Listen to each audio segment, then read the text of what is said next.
বলেছিল যে ভারতকে যা দিয়েছি তারা মনে রাখবে, কোনোদিন ভুলতে পারবে না। তারাও ভুলে গেছে, দুবাই পাঠিয়ে দিয়েছে। ঠিক না বেঠে? সময় আমাদের অনেক কিছু শিখিয়ে দেয়। যারা একদিন আগেও জানতো না এই অধ্যত্ত পূর্ণ কথাবার্তা বলছি, পরের দিন কি হবে আল্লাহ রাব্বুল আলামিন হাতে নাতে দেখিয়ে দিয়েছেন যে পৃথিবীর ক্ষমতা ক্ষণস্থায়ী, চিরস্থায়ী নয়। ঠিক না বেঠে? সুতরাং যারা জেলে ভরেছো, জুলুম করেছো, অন্যায় অবিচার করেছো, এই বাংলাদেশে ছাত্রদের বুকে গুলি চালিয়েছো, যারা নির্বিচারে মানুষ হত্যা করেছো, যুগের শ্রেষ্ঠ সন্তানদেরকে ফাঁসির কাস্টে ঝুলিয়েছো, আল্লাহর কসম তোমাদের এরপরেও যদি হেদায়েত না হয়, তোমাদের নসিবে ফেরাউনের মতো আর হেদায়েত নাই।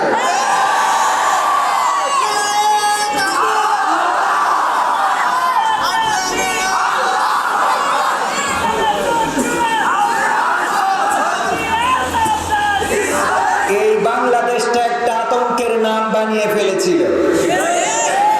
কথা বলতে গেলে ডানে বামে তাকানো লাগতো, কে আছে? মসজিদে বসে আলোচনা করতে গেলে ডানে বামে তাকানো লাগতো, কে আছে? রাজপথে মিছিল মিটিং করার কোনো অধিকার ছিল না, আল্লাহর কোরআনের কথা বলার মতো অধিকার ছিল না। সেই অধিকার আবার প্রতিষ্ঠিত হয়েছে নাকি হয় নাই? যারা জুলুম করেছে তাদের পতন বাংলাদেশবাসী দেখেছে। আমি বলেছি ফেরাউনের ইতিহাস জানার দরকার নাই, নমরুদের ঘটনা পড়ার দরকার নাই, আব্রাহার সেই হস্তি বাহিনীর ঘটনা পড়া লাগবে না। বাংলাদেশের নরপিশাচ স্বৈরাচার এই ক্ষমতাধারী শেখ হাসিনার ইতিহাস পড়লেই বোঝা যায় আল্লাহর ক্ষমতা কতটুকু। ইতিহাস কি অন্য পড়া লাগে? আব্রাহা কাবা ঘর ভাঙার জন্য এসেছিল, ঠিক কিনা? আব্দুল মুত্তালিব বলল, ওগো আব্রাহা, তোমার সৈন্যরা আমার উট ধরে নিয়ে এসেছে, আমার উটগুলো ফেরত দাও। আব্রাহা বলল, অবাক হয়ে গেলাম, ওগো আব্দুল মুত্তালিব, শুনেছি তুমি কাবা নাকি রক্ষণাবেক্ষণ করো, কাবা দেখাশোনা করো, কাবা ঝাড়ু দাও, কাবা পরিষ্কার রাখো, সেই তুমি এসেছো, আমি এসেছি কাবা ঘর ভাঙার জন্য, অথচ তুমি এসে আমার কাছে উট চাইলা, কিন্তু কাবা ঘর এটা রক্ষার জন্য তোমার কোনো পদক্ষেপ নাই। আব্দুল মুত্তালিব বলল, ওগো আব্রাহা, শুনে নাও, আমি এসেছি উট নিতে, কারণ উটের মালিক আমি, আর কাবা ঘর আমি এখানে রক্ষা করার জন্য তোমার কাছে আসি নাই, কারণ কাবার মালিক আমি নই। ঠিক না? কাবার মালিক কে? আমি যেমন উট নিতে এসেছি, আমার উট আমি যেভাবে তোমার কাছ থেকে উদ্ধার করে নিয়ে যাচ্ছি, আল্লাহর কাবা আল্লাহ রাব্বুল আলামিন যদি চান তাইলে আল্লাহর কাবা আল্লাহ রক্ষা করবে। সুবহানাল্লাহ বলেন। করেছে না করে নাই? আল্লাহর কাবা আল্লাহ রক্ষা করলেন। ঘটনাটা জানিয়েছেন রাসূল সাল্লাল্লাহু আলাইহি ওয়াসাল্লামকে কোন সূরা দিয়ে? সূরা ফিল দিয়ে। কোন সূরা? আমরা পারি না সবাই পড়েন, আলাম তারা কাইফা ফাআলা রাব্বুকা বিআসহাবিল ফিল আলাম ইয়াজআল কাইদাহুম ফি তাদলিল ওয়া আরসালা আলাইহিম তায়রান আবাবিল তারমিহিম বিহিজারাতিন মিন সিজ্জিল ফাজআলাহুম কাআসফিন মাকুম। রাসূলকে স্মরণ করিয়ে দিলেন, অথচ রাসূল সেই সময় ভূমিষ্ঠ কি হয়েছিল তার কতদিন পরে কেউ কি বলতে পারবেন? কদিন? 50 বা 40, একটু মতদ্বন্দ্ব আছে। 40 বা 50 দিন পরে আল্লাহ রাসূল পৃথিবীতে এসেছিলেন সাল্লাল্লাহু আলাইহি ওয়াসাল্লাম। অথচ আল্লাহ বললেন, ওগো নবী, আপনি কি দেখেননি আমি হস্তি বাহিনীর সাথে কেমন আচরণ করেছি? আমি কি তাদের চক্রান্ত ধ্বংস করে দিই নাই? আমি তাদের উপর প্রেরণ করেছিলাম পাখি, এবং তারা নিক্ষেপ করেছিল ছোট ছোট কঙ্কর, ঝাঁকে ঝাঁকে পাখি পাঠালাম, আর তারা নিক্ষেপ করলো ছোট ছোট কঙ্কর, আর সেই কঙ্করে হস্তি বাহিনী তাদের হস্তি সহ পশুর চর্বিত ভুসির ন্যায় হয়ে গেল। আল্লাহ করতে পারে না? দেখেন, যে স্বৈরাচার 41 সাল পর্যন্ত থাকবে, হায়াত থাক আর না থাক,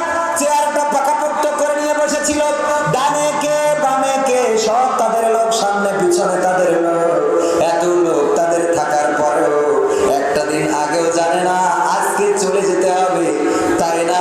শুধু যাওয়ায় ক্ষমতা ছেড়ে যাওয়া লাগবে না, বরং বাংলাদেশের জমিনেও জায়গা হবে না। এই ফয়সালা ছিল কার? দেখেন বিএনপির কত নেতা আন্দোলন করলো, জামাতের কত নেতা আন্দোলন করলো, জাসদ বাসদ কত নেতা আন্দোলন করলো, কোনো কাজ হলো না। বরং আন্দোলন যারা করেছে একে একে জেলে গেছে, কেউ ফাঁসির কাস্টে ঝুলেছে, কেউ ক্রস খেয়েছে, কেউ বা কারাবরণ করেছে। কিন্তু ছোট ছোট বাচ্চা শিশুরা, এরাই যেন আবাবিল। আল্লাহু আকবার। এই ছোট ছোট বাচ্চা শিশুগুলো হাসপাতালে এনে বলল, আমি আবু সাঈদ হতে চাই। আল্লাহু আকবার।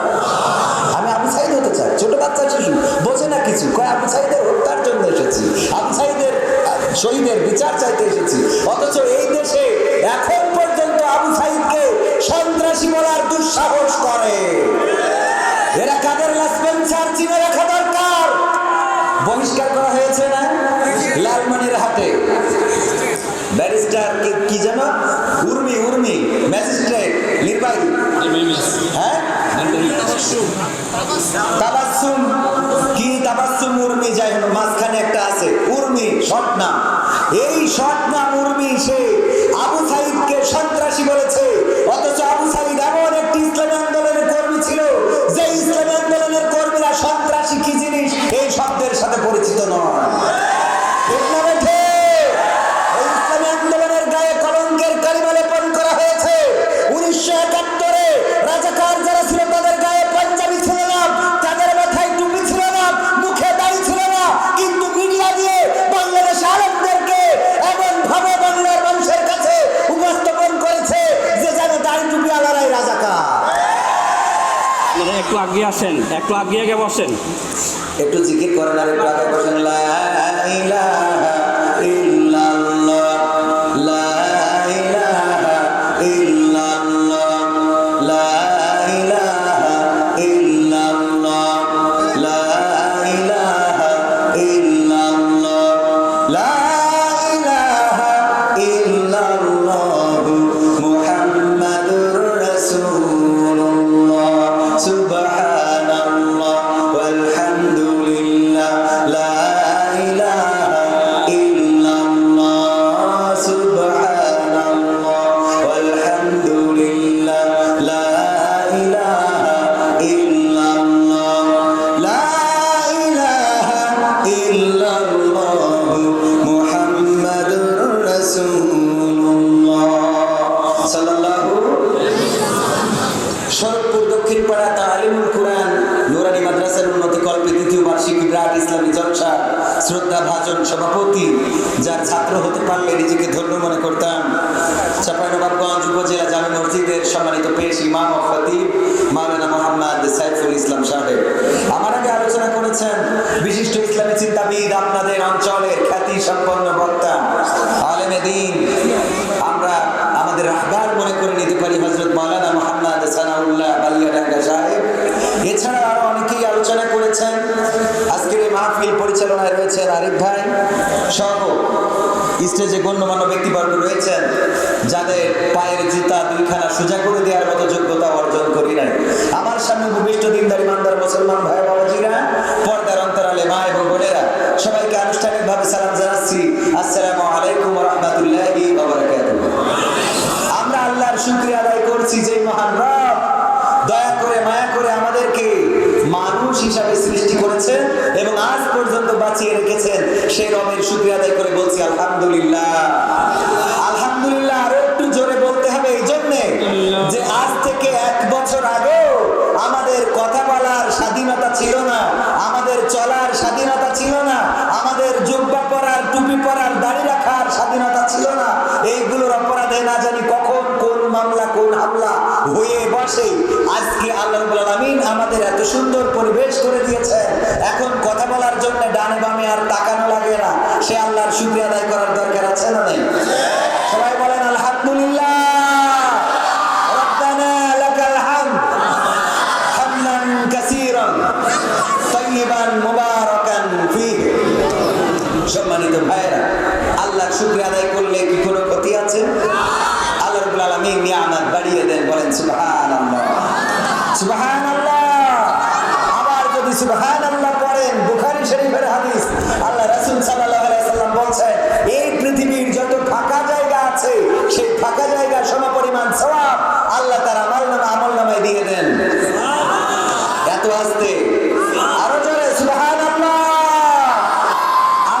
আল্লাহকে ডাকতে শিখি নাই। আল্লাহকে ডাকলে আল্লাহ ডাকে সাড়া দেয় না, দেয় না?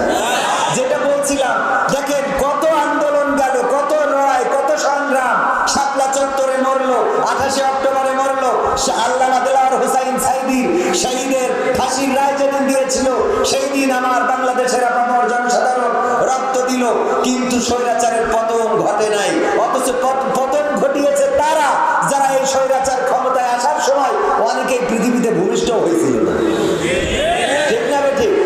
15 বছর ধরে ক্ষমতায়, ছাত্র আন্দোলনে 12 বছর 13 বছরের বাচ্চারাও গেছে, 7 বছর 8 বছরের বাচ্চারাও গেছে না, যায় না?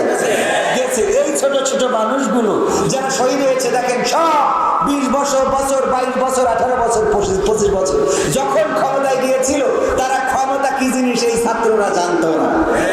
ছাত্ররা প্রমাণ করে দিয়েছে যে আমরা রক্ত দিলে এই দেশে স্বৈরাচার পতন শুধু নয়, ছাত্ররা যদি রক্ত দেয় এই দেশে কোরআন কায়েম হবে ইনশাআল্লাহ। হবে না? হবে না? কোরআন কায়েম হবে এবং বাংলাদেশে পূর্ণাঙ্গ ইসলামী রাষ্ট্র কায়েম হবে ইনশাআল্লাহ। যারা 1 তারিখে জামাত ইসলামিক নামক ইসলামী দলটাকে নিষিদ্ধ করলো, তারা 5 তারিখে নিষিদ্ধ হয়ে গেল।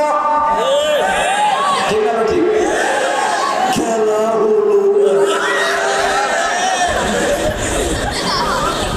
চলবে? বলবো কথা, বলা ছাড়া তো উপায় নাই। কারণ এখনো তাদের লেসপেন্সারেরা, তাদের দোসরেরা এখনো বাংলাদেশে আবু সাইদ যে রক্ত দিয়ে বাংলাদেশের ছাত্র জনতার বুকে রক্তে আগুন ধরিয়ে দিয়েছিল, সেই সাইদকে সন্ত্রাসী বলেছে। এই উর্মিকে শুধুমাত্র বহিষ্কার নয়, বরং তাকে আইনের আওতায় এনে সুনির্দিষ্ট এই অভিযোগে তাকে এমন বিচার করতে হবে যেন শেখ হাসিনার লেসপেন্সারেরা বুঝতে পারে শহীদদের রক্তের সাথে বেয়াদবি করা যাবে না।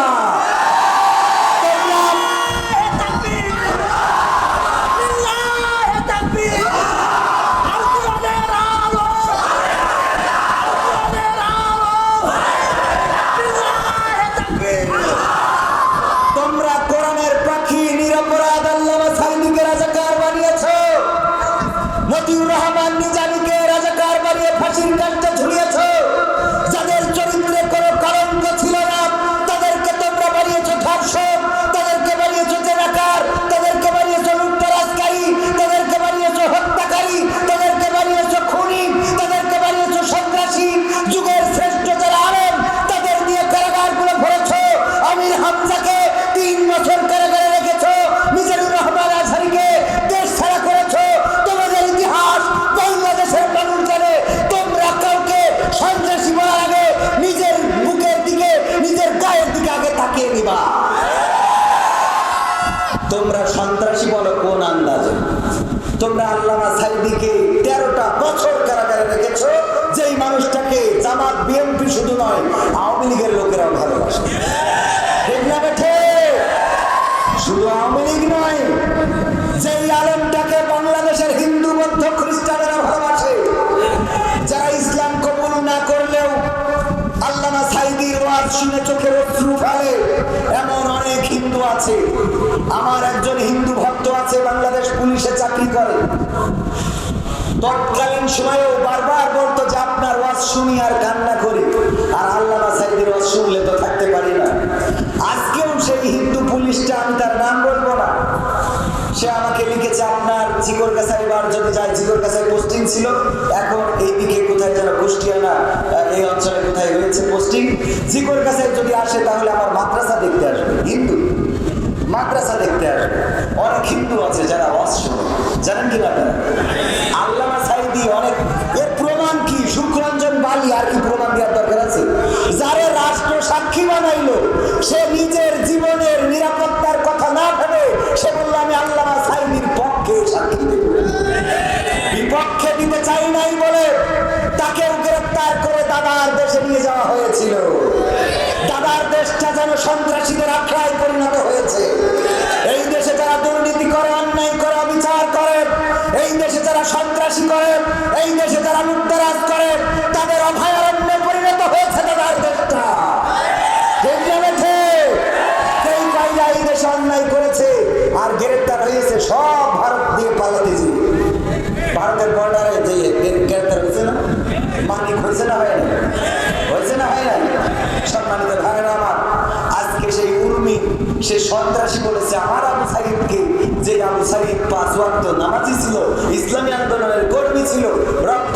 প্রমাণ করেছে শহীদ হতে জানি, কিন্তু বাতিলের কাছে মাথা নত করতে জানি না।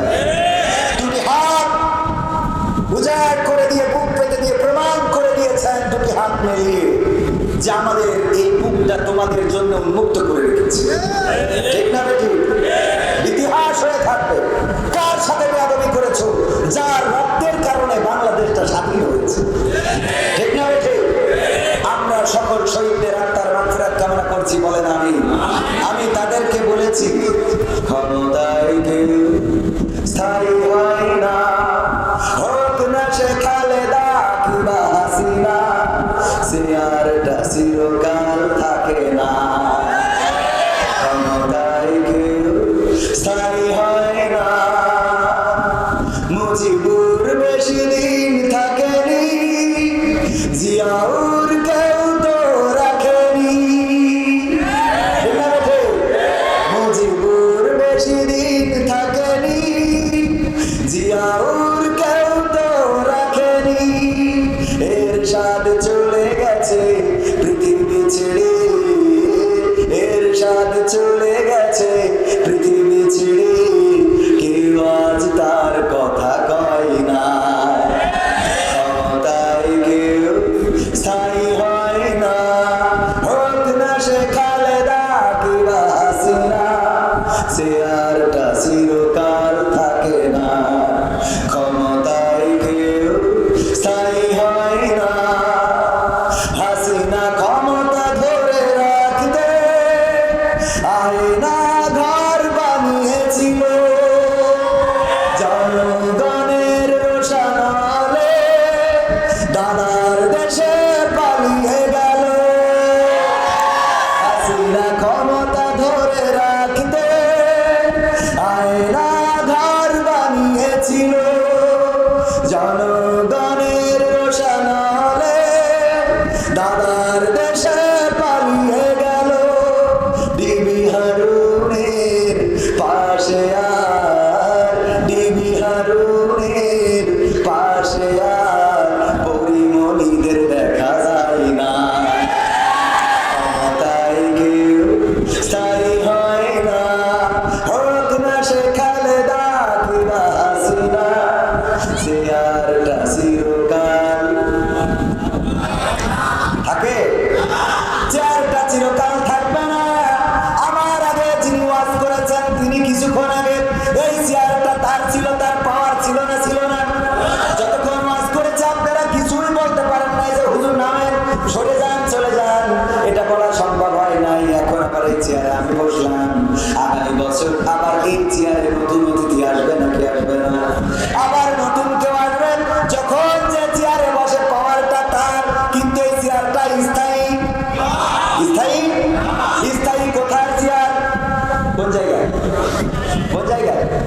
হ্যাঁ, ওই যে এই লোকটা বলতে পেরেছে, ওই যে দেখেন, আল্লাহ দাড়ি বড় করার তৌফিক দিন, বলেন আমি। নামাজ পড়েন ভাইজান, পাঁচ ওয়াক্ত? আলহামদুলিল্লাহ। ভাই বলতেছে উপরে চিরস্থায়ী চেয়ার কোথায়? সেটা জাহান্নামের হোক আর জান্নাতের হোক, ঠিক না? সেই উপরের চেয়ারের জন্য আমাদের দৌড়ানোর দরকার আছে না নাই? আমাদের অভিভাবককে আল্লাহ যাদের অভিভাবক হয়ে যায় তাদের দুশ্চিন্তা থাকে না, তাদের কষ্ট থাকে না, ভয় থাকে না। 15টা বছর যে চেয়ার ধরে রাখলো, সে আবার এই বাংলাদেশে 15টা দিনও থাকার সাহস করে? চেয়ার ছেড়ে 15টা দিন থাকার সাহস করে নাই। কারণটা কি? কারণ তাদের অভিভাবক আল্লাহ ছিল না, তাদের অভিভাবক ছিল দাদা। কথা কয় না? অভিভাবক ছিল কে? তাদের অভিভাবক দাদা। এই জন্য দাদা নিয়ে গেছে না যায় নাই? দাদা নিয়ে গেছে। আর আমরা যারা আল্লাহর পথে চলি, আমাদের অভিভাবক কে?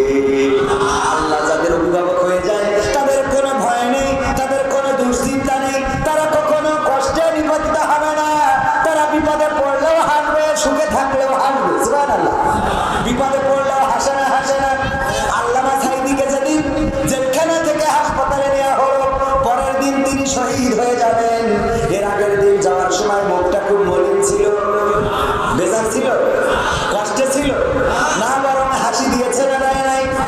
এমন একটা হাসি দিয়েছে যে হাসি বাংলাদেশে মানুষের কলিজার মধ্যে এখন পর্যন্ত সেভ হয়ে আছে না নাই? এটা সংরক্ষিত থাকবে ততদিন পর্যন্ত যতদিন বাংলাদেশের মুমিনেরা বেঁচে থাকবে, ততদিন বুকের মধ্যে থাকবে।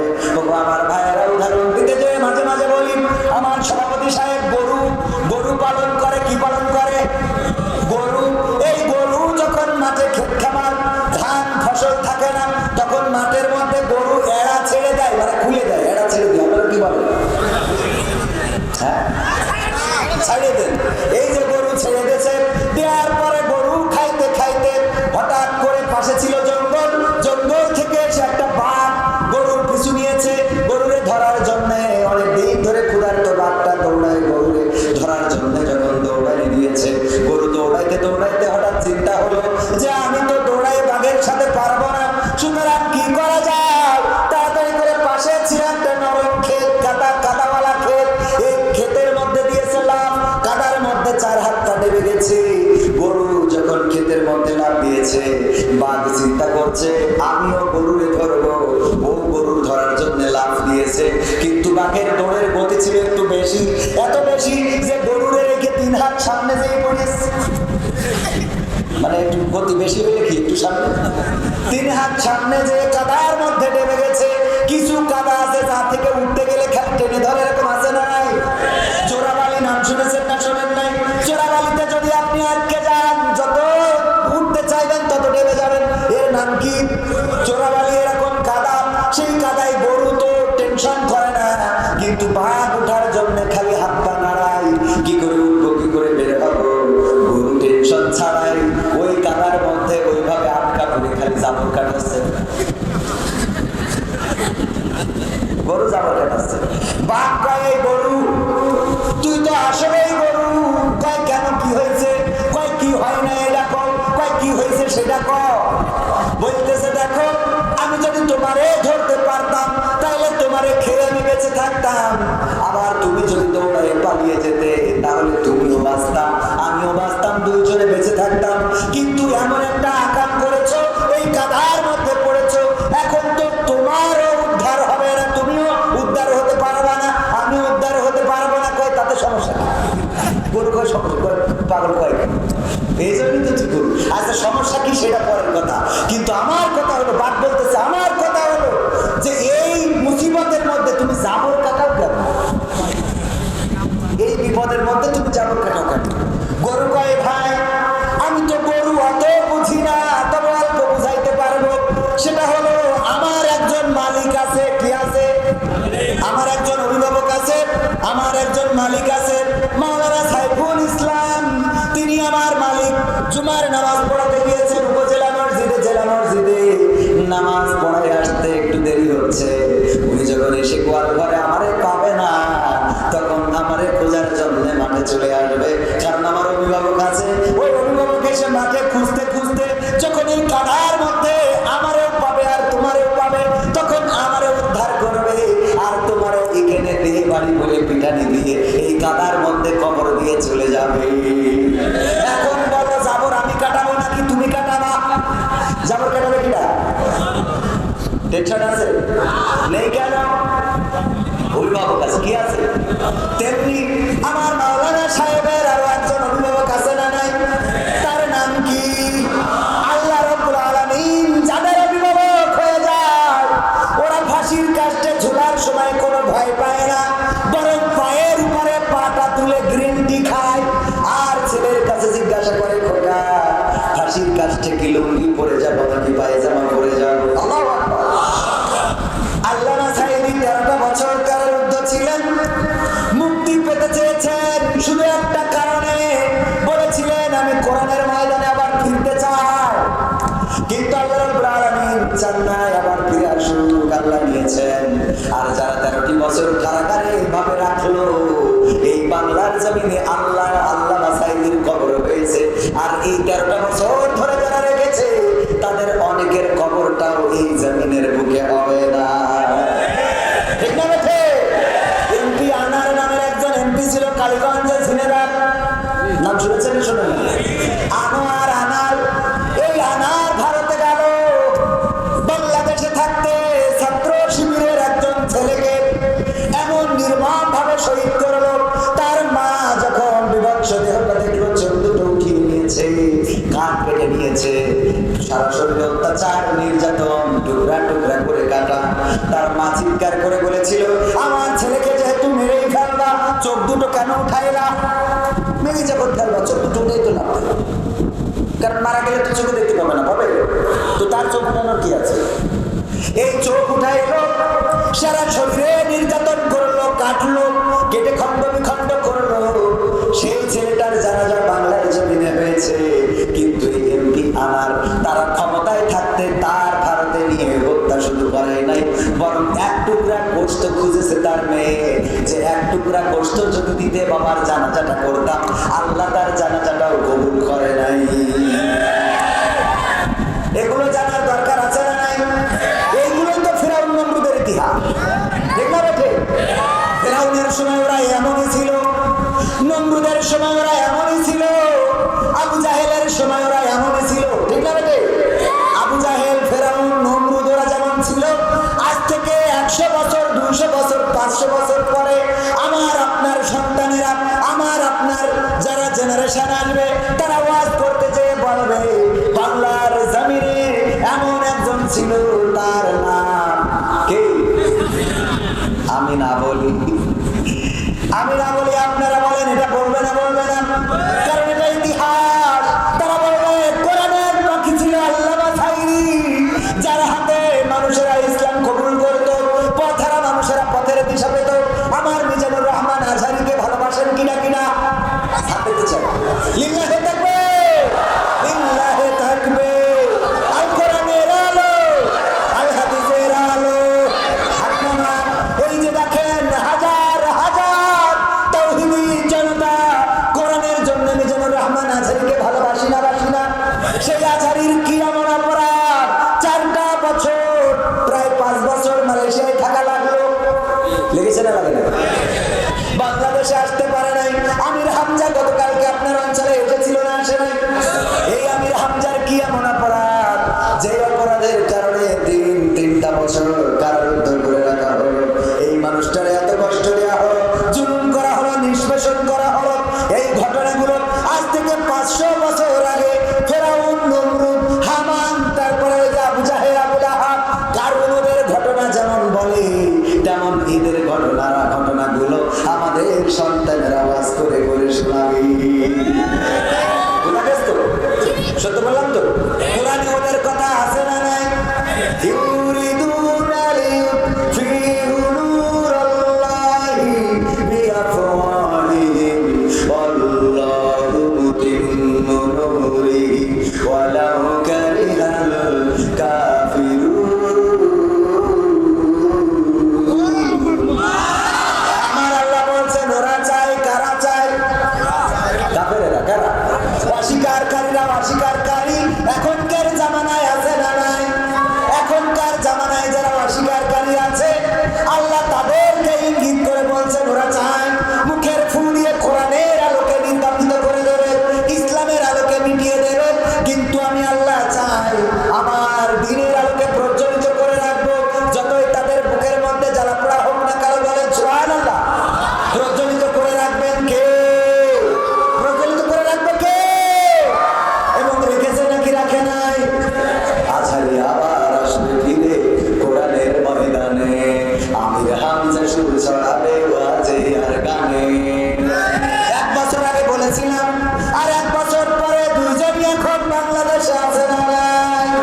আমরা তাদেরকে ভালোবাসি কিসের জন্য? কিসের জন্য? আমি চিনি না আজহারী, চিনি না আনসারী, চিনি না আমির হামজা। কোরআনের পথে কথা বলে যারা, তারাই আমার কলিজা। চিনি না সাইদি, চিনি না সাইদি, চিনি না আমির হামজা। কোরআনের পথে কথা বলে যারা, তারাই আমাদের কলিজা। বলো কেমন করে ভুলবো তাদের, যদিও বলো ভুলে যা। বলো কেমন করে ভুলিব তাদের, যদিও বলো ভুলে যা। আমরা চিনি না হেলালি, চিনি না বেলালি, চিনি না আমির হামজা। কোরআনের পথে কথা বলে যারা, তারাই আমাদের কলিজা। কেউ ছিল দূরে দূর প্রবাসে, কেউ ছিল কারাগারে, নতুন করে তারাই আবার এসেছে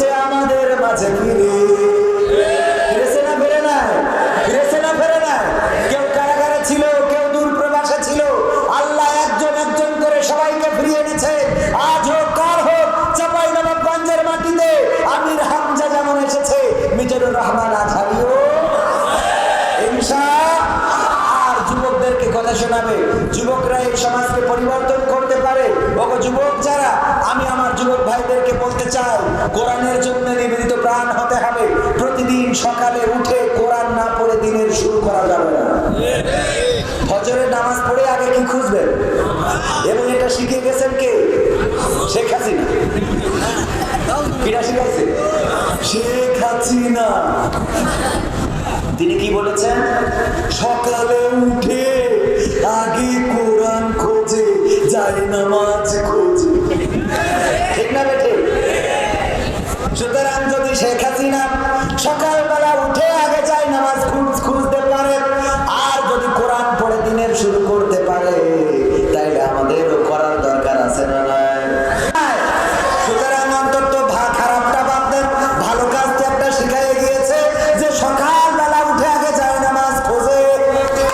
কিন্তু কোরআন মানে কোরআন পড়ে দিনে শুরু করে, কিন্তু মানে কোরআন পড়তে ভালো লাগে, কোরআন শুনতে ভালো লাগে, কোরআন জানতে ভালো লাগে, কোরআন মানতে ভালো লাগে। আছে না নাই? কোরআন পড়তে ভালো লাগে, কোরআন শুনতে ভালো লাগে, কোরআন জানতে ভালো লাগে, কোরআন মানতে ভালো লাগে না।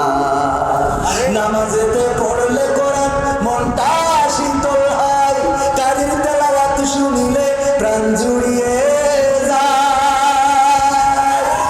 নামাজেতে পড়লে কোরআন মনটা শীতল হয়, কারির তেলাওয়াত শুনিলে প্রাণ জুড়িয়ে যায়।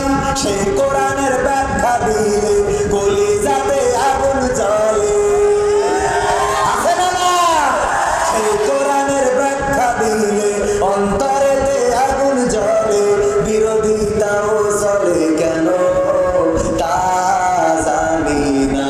কোরআন পড়তে ভালো লাগে, কোরআন শুনতে ভালো লাগে, কোরআন জানতে ভালো লাগে, কোরআন মানতে ভালো লাগে। কোরআন পড়ে অনেক লোকে শুরু করে দিন, তারা আবার চাই না দেশে কোরআনের আইন। কোরআন পড়ে কত লোকে শুরু করে দিন, তারা আবার চাই না দেশে কোরআনের আইন। এটা যে কেমন নীতি, তাই তো এ দুর্গতি, মরছে করছে মনের ক্ষতি কেন তা বুঝি না। কোরআন পড়তে ভালো লাগে, কোরআন শুনতে ভালো লাগে, কোরআন জানতে ভালো লাগে, কোরআন মানতে ভালো লাগে। কোরআন বুকে আছে না? অনেকে আছে না? কোরআন বুকে চুমু খাওয়ার লোকের নাই অভাব, সেই কোরআনের বিরোধিতা আবু জাহেলের স্বভাব। দেখো এমন মানুষ আর পাওয়া যায় না। পাওয়া যায়? হয় না। শয়তান সব চলে গেছে মনে করছে? শয়তান আছে না নাই? শয়তান আছে না নাই? শয়তানের লিডার চলে গেল, শয়তান আছে? বোঝেননি? কোরআন বুকে চুমু খাওয়ার লোকের নাই অভাব, সেই কোরআনের বিরোধিতা আবু জাহেলের স্বভাব। মান্দা সুবিধা মতো তাই এই বুকে ক্ষত, দেখলে এমন কিছু সইতে পারি না। কোরআন পড়তে ভালো লাগে, কোরআন শুনতে ভালো লাগে, কোরআন জানতে ভালো লাগে, কোরআন মানতে ভালো লাগে না।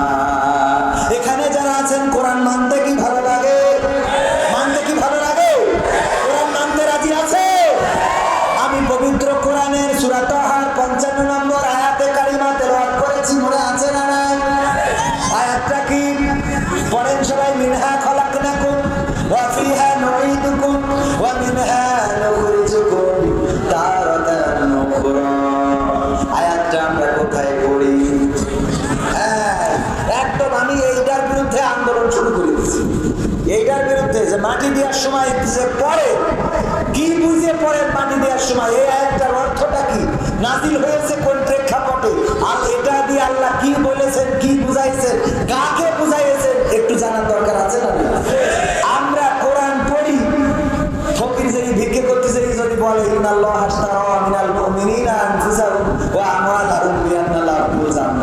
বলতে পারে না, পারে না।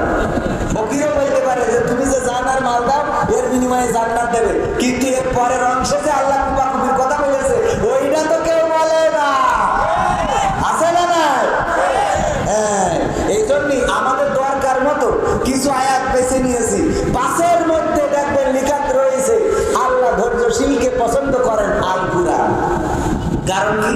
কারণ আপনি যখন রাজশাহী যাবেন গাড়িতে উঠেছেন, জিজ্ঞেস করলেন ভাই সিট আছে? ও আছে ভাই, আছে সিট, সব ভিতরে সব সিট। উঠি থাকেন সিট সত্যি সত্যি আছে, কিন্তু বসার জায়গা নেই। সিট আছে তা বসার জায়গা নেই। তো এখন হঠাৎ রাগ হয়ে গেল, হেল্পার বললো যে সিট আছে ভিতরে ভরা, আপনি সিট খুঁজছেন, অসুবিধা নেই, উঠাই না জোর করে, উঠাই না। এমন টানাটানি করে যে এক বাসে বাপ ওঠে, এক বাসে ছেলে, এক বাসে মা, এক বাসে বাচ্চা। টানাটানি আসে না? এই টানা আসেন আপনি, হুজুর এই জায়গায় আসেন, হুজুরের টেনে নিয়ে তুলেছে আর হুজুরের বোধ তুলেছে আর একটা বেনে। এই অবস্থা বাসালারা করে থাকে। তো ওখানে এই আয়াতটা কেন লিখা? যে নিশ্চয় আল্লাহ ধৈর্যশীলদের পছন্দ করেন, অথবা নিশ্চয় আল্লাহ ধৈর্যশীলদের সাথে আছেন। আল কোরআন। হঠাৎ আপনার রাগ হয়ে গেছে, ওই আয়াতটা দেখে মনে হয় জায়গা এবারে মাফ করে দিলাম, ওর দরকারের জন্য এটা লিখে রেখেছে। বাসের দরকারে ধৈর্যশীলদের আল্লাহ পছন্দ করে। এই জন্য আমাদের কিছু আয়াত আছে, ওই ওরা মাঝে মাঝে আমাদের মাননীয় প্রধানমন্ত্রী সাহেব উনিও ব্যাখ্যা করতেন যে ধর্ম নিয়ে কোনো বাড়াবাড়ি করা যাবে না। এই জন্য হিন্দুদের ওখানে যে বলতো যে মা দুর্গা এবার ঘোড়ায় চড়ে এসেছে, বলতো না? বলতো না? এইবার ফসল ভালো হচ্ছে। দুর্গা পূজা বাংলাদেশে হবে, দুর্গা পূজা, সরস্বতী পূজা, 12 মাসে 13 পূজা, কালী পূজা, যত পূজা আছে হবে। মুসলমানেরা সেই মন্দির পাহারাও দেবে, মন্দিরে কোনো হামলা হবে না। কিন্তু কোনো মুসলমান যে মন্দিরের বাতাসা খাবে আর বলবে মা দুর্গা এবার ঘোড়ায় চলে এসেছে, এইটা কিন্তু মানা হবে না। মানা হবে? এইটা মানা হবে না। আপনার দায়িত্ব আছে, যাবেন, তাদের নিরাপত্তার জন্য তাদের খোঁজ খবর নেবেন, প্রতিবেশী তাদের খোঁজ খবর নেওয়ার দরকার আছে না? তাদের উপরে যেন হামলা না হয়। অধিকাংশ জায়গায় দেখা যায় হামলা করেছে মন্দিরে, মূর্তি ভেঙেছে, ধরা খাওয়ার পরে দেখা যায় লুড়ি খুললি এখন নুনু কাটে। তার মানে ওরা ওই একই মা, ওকে লাগাই দিয়েছে আর একজন যে ভাঙো। কারণ মুসলমানরা ওই মন্দিরে মূর্তি ভাঙতে যাবে কোন দুঃখ কথা কয়। এখনো মুসলমানদেরই তো মুসলমান বানাতে পারলাম না, হিন্দুদের পাড়ায় মুসলমান বানাবো কখন? আজান হইলে এই অঞ্চলের সবাই কি মসজিদে চলে যায়? এই গ্রামের সবাই কি কোরআন পড়তে পারে? যারা পারে সবাই কি অর্থ সহ পড়ে? যারা অর্থ সহ একটু পড়ে তারা কি কমপ্লিট কোরআন মানে? তো তাহলে আমরা তো আমাদেরই এখনো ভালো করতে পারি, কিন্তু মূর্তি ভেঙে করবো কথা কয়। আমাদের ও ভাঙতে হবে কে? মসজিদ তো এখনো ভরাতে পারলাম না। ও ভাঙছে কারা? আমাদের শত্রু যারা, ওইগুলো ভাঙছে তারা। ওইগুলো ভেঙে মুসলমানদের গায়ে কলঙ্কের কালিমা লেপন করতে চায়। তারা মিডিয়াকে দেখাতে চায় যে এই দেশে সংখ্যালঘুরা সুখে নাই। আমার যুবকেরা বলবো, আসছে এই যে দুর্গা পূজা, এই দুর্গা পূজাতে প্রতিটা যুবক হাতে লাঠি নিয়ে মন্দিরের সামনে পাহারা দিতে হবে। যদি মন্দিরে কোনো মূর্তি ভাঙার জন্য কেউ প্রবেশ করে তাহলে তার হাত পা গুড়িয়ে দিতে হবে। এটাই মুসলমানদের দায়িত্ব। করা যাবে? এটা করা যাবে তো ইনশাআল্লাহ। কিন্তু কোন মুসলমান মূর্তি বানাতে পারবে না। কোন মুসলমান বাবার নামে, পিতার নামে মনে মনে মূর্তি বানাবে, এটা হবে। এই মূর্তিগুলো বাংলাদেশের মানুষ দেখতে চায় না। এই জন্য বিভিন্ন জায়গায় ওইগুলো সরাই দিয়ে কোন জায়গায় সুবহানাল্লাহ, কোন জায়গায় আলহামদুলিল্লাহ আছে না নাই? এইগুলো করলে সওয়াব আছে না নাই? কিন্তু এমন কিছু বানানো হয়, যাই হোক সেদিকে না যাই। আমি যে আয়াতে কারিমা তেলাওয়াত করেছি আপনাদের প্রায় সবারই মুখস্থ। কারণ এই আয়াতটা আমরা যখন কবরে কাউকে নামাই তখন আমরা এই আয়াতটা পড়ি, বলি যে ওগো মানুষ, ওগো সভাপতি, ওগো কবির বিন সামাদ, ওগো বক্তা, ওগো মাইকওয়ালা, ওগো লাইটওয়ালা, শোনো, এই মাটি থেকে তোমাকে সৃষ্টি করা হয়েছিল, আবার এই মাটিতে গেড়ে দেওয়া হলো, আবার একদিন এই মাটি থেকে জীবন্ত করে উঠানো হবে। এই মরা মানুষের যখন বলেন, আমার বিশ্বাস ও যদি কথা বলতে পারতো অথবা হাতটা বের করতে পারতো কাপড় থেকে, ঠাস করে থাপা বসাই দিত। কেন বসাতো?